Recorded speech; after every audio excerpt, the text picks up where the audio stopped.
Seguindo aqui então, pessoal, tá? Falando da nossa quarta e última aula que nós tivemos, a questão da classificação geral dos contratos, tá?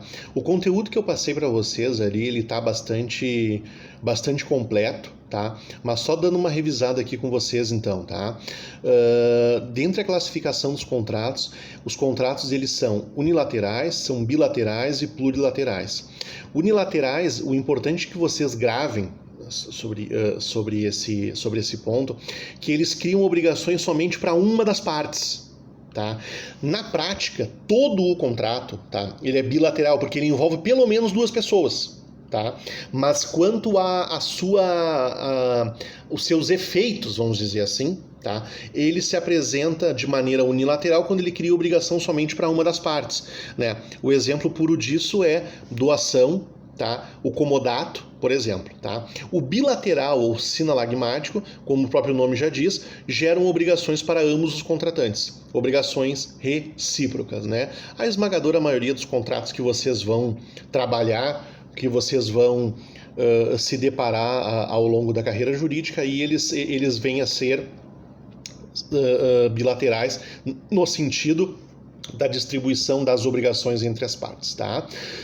Podem ser ainda plurilaterais, contendo mais de duas partes, com obrigações diferentes. Tá? Sociedade é um exemplo disso. Muitas vezes nós temos contrato onde nós temos comprador, vendedor e um terceiro anuente. Né? É um terceiro interessado, é um terceiro que daqui a pouco ele entra ali também porque alguma das partes está devendo dinheiro para ele, então ele está fazendo parte do negócio ali de uma forma em que a satisfação do crédito dele também venha a ser garantida. Tá? Os contratos ainda podem ser gratuitos ou benéficos, podem ser onerosos. Gratuitos, apenas uma das partes obtém benefício ou vantagem, enquanto para outra só resta a obrigação. Volta aqui o exemplo da questão da adoção. E oneroso, ambos os contratantes obtêm proveito e sacrifício, ou seja, compra e venda novamente aqui, mais uma vez instituído. Tá? Os contratos ainda podem ser comutativos ou aleatórios. Comutativos, as prestações certas e determinadas, né? Não envolve nenhum tipo de risco para as partes, eles sabem exatamente o que está sendo adquirido, o quanto que vai receber por isso, de que forma, de que maneira, não tem dúvida em relação a isso. Ao passo que um contrato aleatório, e eu sempre gosto de pegar o exemplo da colheita, tá? Porque eu não tenho a certeza do que é que eu vou receber. Né? Eu tenho uma ideia, eu tenho um planejamento, tenho uma data, tenho um valor a ser pago por isso e tudo e tal. Mas o valor é determinado. Mas a questão é que você não sabe se a colheita vai sair, porque depende do tempo, depende de algum evento da natureza, depende se os insetos não vão comer, depende de uma coisa, depende de coisas que estão além da vontade das partes. Tá? Depende de um terceiro, seja um terceiro agente ou terceiro pessoa física. Tá?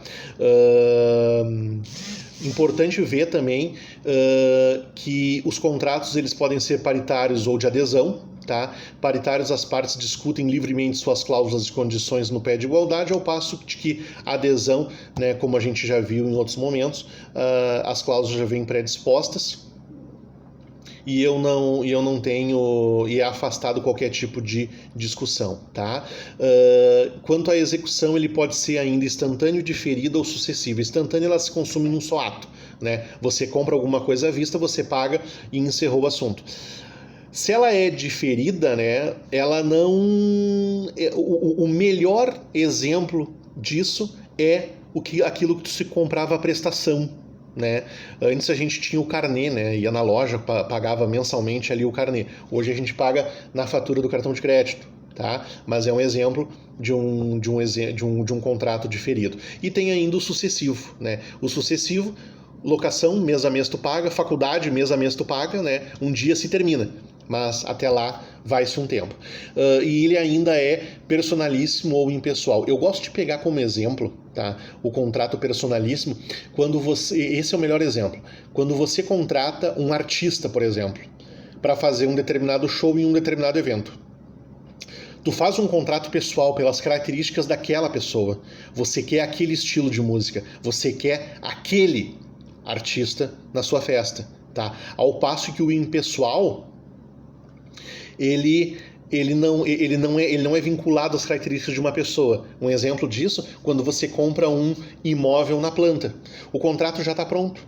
E ele se adequa a qualquer pessoa, né? Claro, tem a questão financeira, a questão de financiamento, tudo isso, mas tem todo você passando por esse crivo, vamos dizer assim, né? As cláusulas já estão tudo ali. As obrigações, o que pode, o que não pode, a previsão de quando vai ser entregue e quando não vai ser entregue, tá? Eles ainda podem ser individuais ou coletivos, né? Individuais, as vontades são individualmente consideradas, criam direitos e obrigações para que as pessoas deles participam, ao passo que o coletivo é a vontade de uma maioria. O melhor exemplo disso é as convenções coletivas de trabalho, tá? Tem ainda duas classificações que são as principais e acessórias. Toda vez que um contrato ele for único a respeito de um determinado objeto envolvendo envolvendo duas ou mais pessoas, ele é um contrato principal. Tá? Ele não existe ele não depende de ninguém além de si mesmo. O acessório é isso. O acessório ele é subordinado a um contrato principal. Um exemplo muito bom de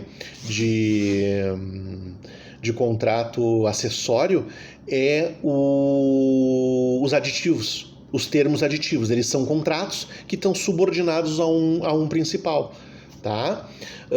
Ainda, eles podem ser solenes ou não solenes. Solenes é o que deve obedecer à forma prescrita em lei e ter validade, né? A vontade por si só não basta. Tá? E os não solenes formam livre, basta o consentimento. Melhor exemplo de contrato não solene. Tá? Vocês vão no bar do São Judas, compram ali um café, um salgado.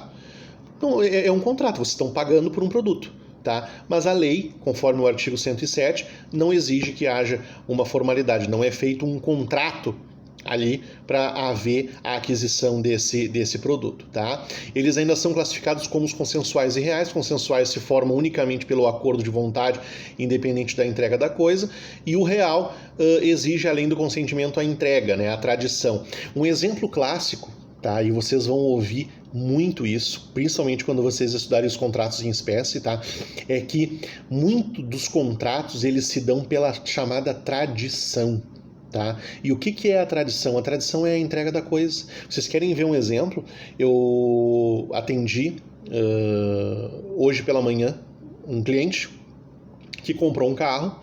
Tá passando por uma situação em relação ao carro, vou ter que ingressar com uma ação contra a loja lá que ele adquiriu o carro, e eu perguntei para ele, tu fez contrato de compra e venda? Ele disse, não, eu só fiz o depósito, o cara me passou o DUT, me deu a procuração lá. Então, existem algumas situações, muitos fazem contrato de compra e venda quando a gente fala de carro, tá? Mas, se não fazem, é uma das situações que a lei não exige necessariamente para o seu fiel cumprimento. Então, esse é um exemplo de caso real. Tá? Os contratos ainda eles podem ser preliminares e definitivos, né? O pré-contrato, aquilo que a gente já conversou, tem por objetivo a celebração de um contrato definitivo. E os definitivos é o contrato em si. Tem ainda os nominados e não inominados, né? Os que têm designação própria por lei, e nominados aqueles que não vêm a ter uma designação específica exigida por lei. Tá? Então, bem sinteticamente, a classificação dos contratos são essas. O material está bem exposto ali no Classroom. Tá? Eu queria fazer uma consideração a respeito da atividade que vocês fizeram, tá? Da questão do RESP. Tá? Eu vi que alguns fizeram, entregaram ali, tá tudo certo. Qual era a questão ali? Tá? A questão é que um contrato oneroso, bilateral, comutativo, tá? Ele não pode vir a onerar o consumidor. Isso o artigo 51 do Código de Defesa do Consumidor, inciso 4, se eu não me engano, fala sobre isso. Tá? E aí eu trouxe aquele RESP ali de uma maneira... de uma forma para mostrar para vocês de que, mesmo com um artigo do Código de Defesa do Consumidor, houve uma decisão judicial aonde aonde penalizou o consumidor através de uma cláusula penal, desconsiderando esse artigo do Código de Defesa do Consumidor. E essa decisão, como toda decisão judicial, né, forte o artigo 93, inciso 9 da Constituição Federal, foi devidamente fundamentada. Né? Então a questão ali era só fazer uma análise, né, do qual foi a fundamentação do juiz, dos ministros, né, do ministro, do relator do STJ que proferiu aquela decisão, frente a esse artigo do Código de Defesa do Consumidor, porque é uma contradição se a gente parar para analisar. Né? Era ter dividido isso com vocês para pegar qual foi a percepção, principalmente de vocês, a respeito dessa atividade, tá bom?